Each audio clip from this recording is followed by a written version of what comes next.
Welcome to Crafts with DM. I'm DM Nick, DM of the Wayward Swords podcast, and today we are finishing up our painting of this mini.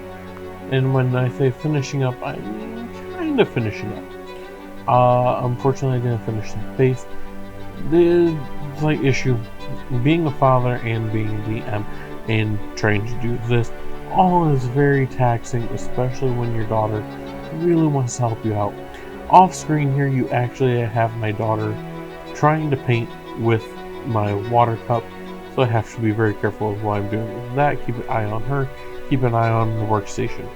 However, as all parents know, it's kind of common that you do this. Now what I'm doing here is I'm actually painting the last details I didn't paint last time, because we're going to be dry brushing over this, over them with a metallic color. Now this metallic color can sometimes really overpower the color that you put down if it's not dry brushed properly on and stick to the spots that you want to stick on. So in order to make sure that we're able to fix that when needed is why we're painting it today, because of the fact that if you're not able to paint everything at one time, you want to make sure that you stage things really well.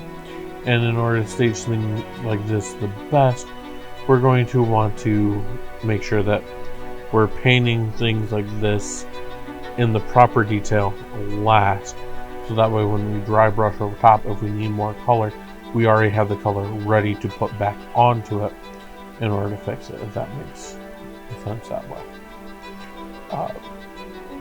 So that's what's going on here. It's just clean up extra details with regular paint color.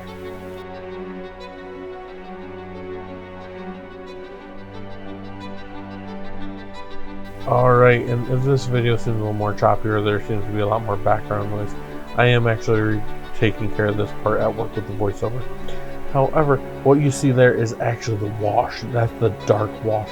And the dark wash is going to be applied to a lot of areas.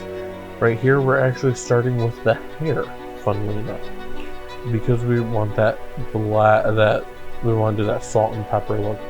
So in order to do that, we're taking that gray hair and we're adding in the black to seep in there, so that way it darkens up that gray and just really makes those details go into the recesses and make that area black. Now after that's taken care of, now we're actually going to start painting the pants and the boots, and that because we want those to be the black leather. So we're going to take care of that by now adding in that nice dark wash there. Now as you see, his jacket looks that little brownish color instead of the burgundy that we plan on doing.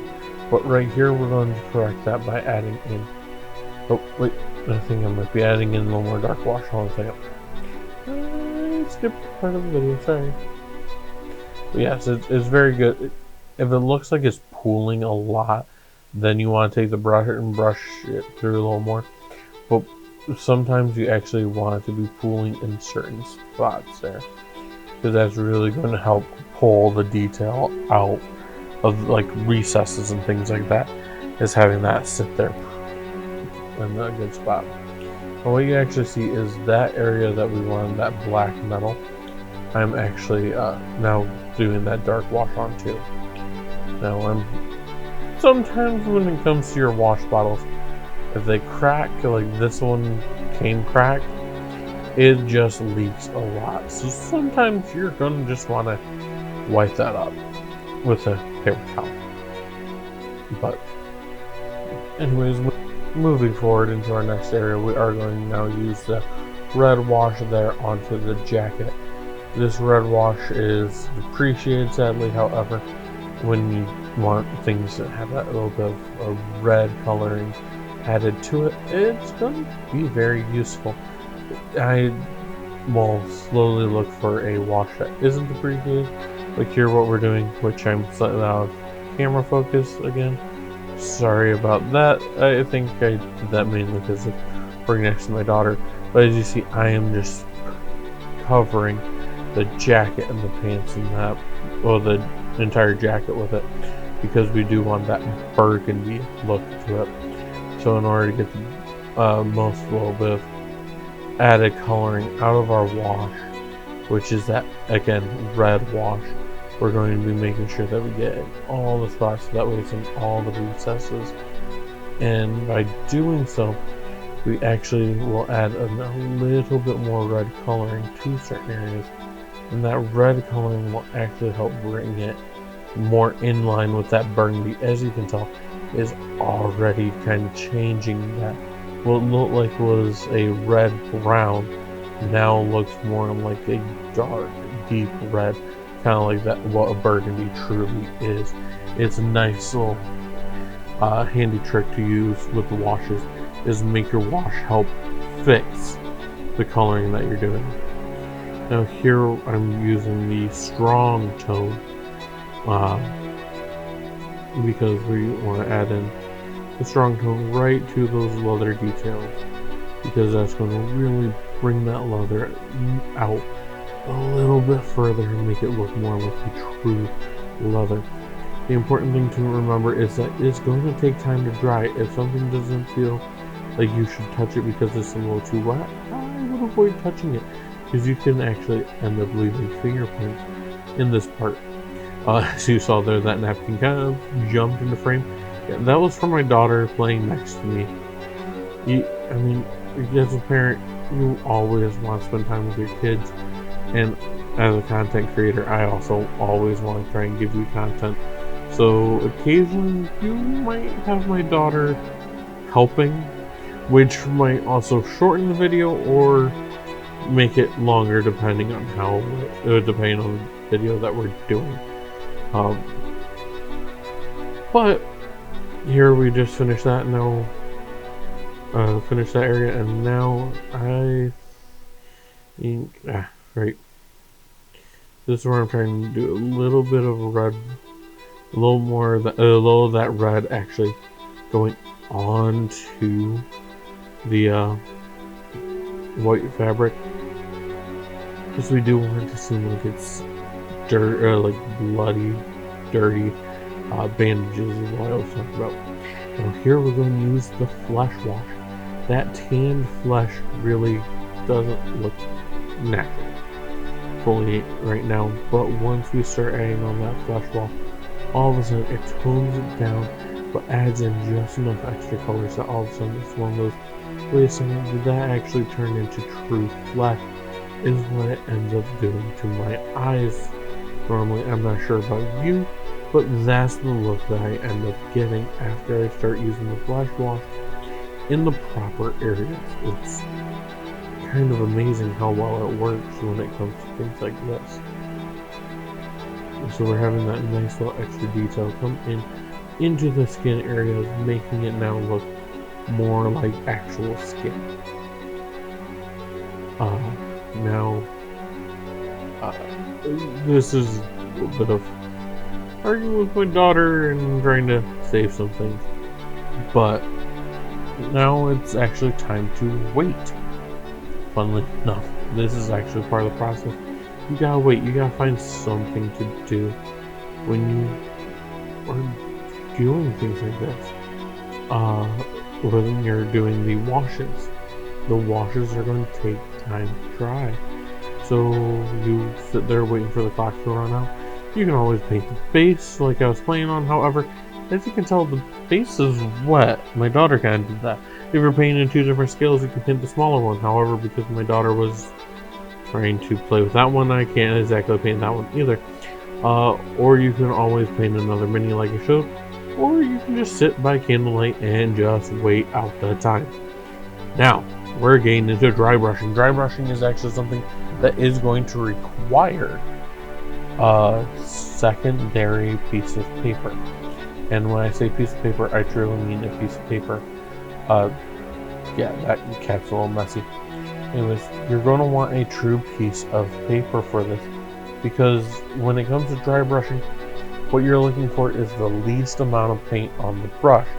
However, if you even touch the paint on the brush, now you actually have to get the paint off the brush in order to get onto the model.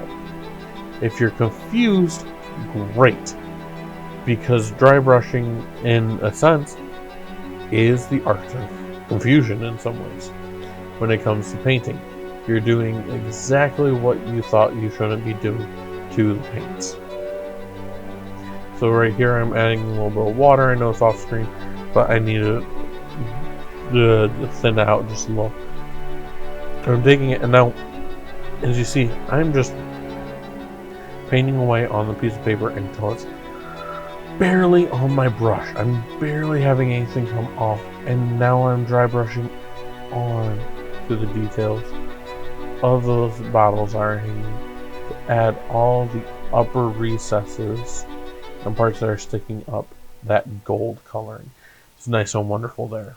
So this is going to stick on the raised edges there of the model, is what dry brushing is mainly for. Now we're going to do dry brushing of white. That one's a lot harder because it's very hard to tell when it's on the brush and when it's not. As you see there, I accidentally had a little too much, but if you wipe it off carefully with your finger, you can actually get rid of just a little bit more of that paint.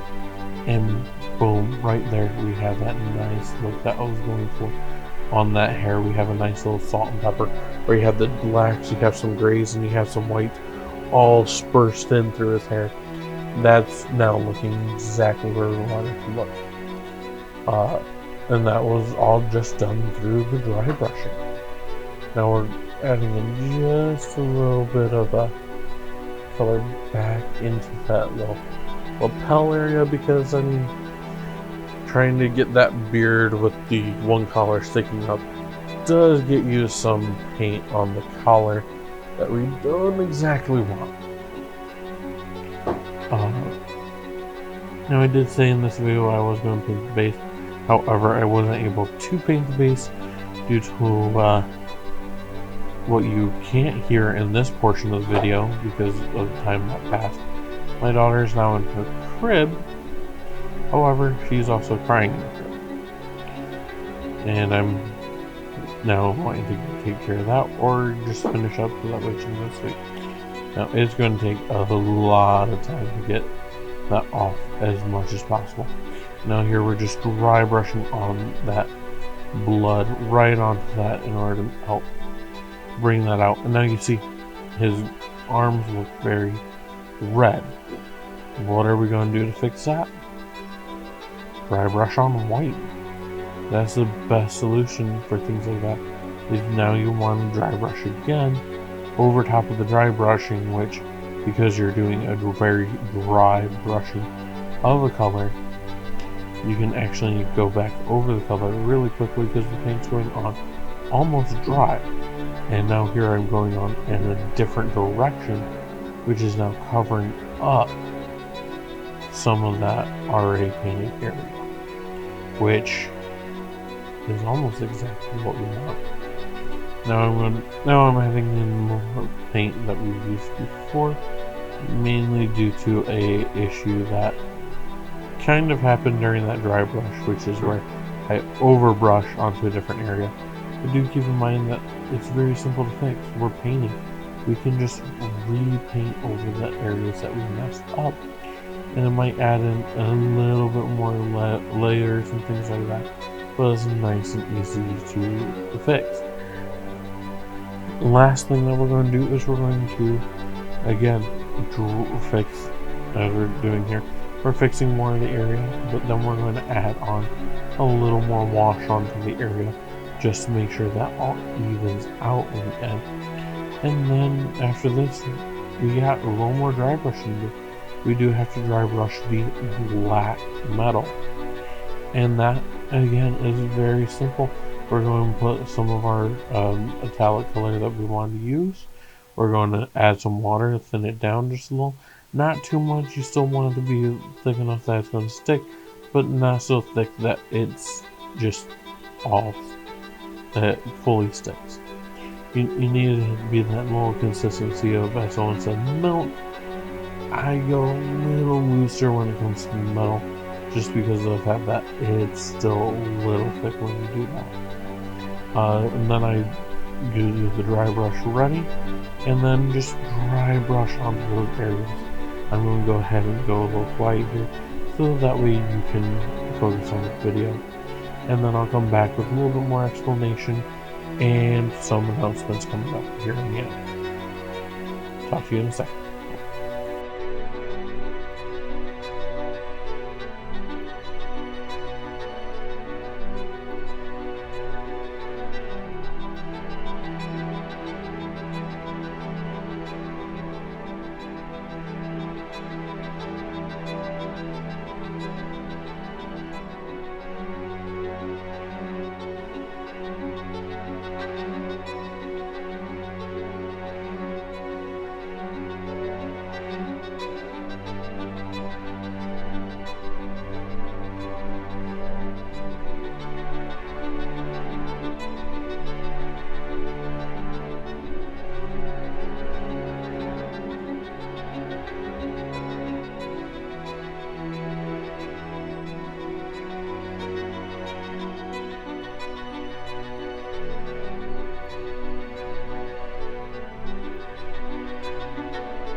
Alright, so here we're going to we're finishing things up, trying to get everything wrapped up, and we're going to be painting the eye details here. And it's very hard to paint eyes on little miniatures. I tend to do it only for these larger ones, just because of how difficult it is to even get in those recesses, even with this big of a guy. As you can see, I'm really getting close in there and really just using the very, very, very tip of that brush in order to do it. This will probably work better with a more expensive brush with really, really finer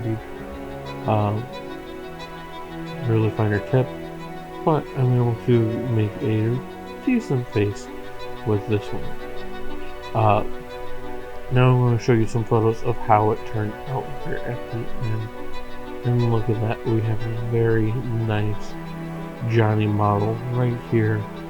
Perfect looking, and would be something that you would be very happy with saying on the table.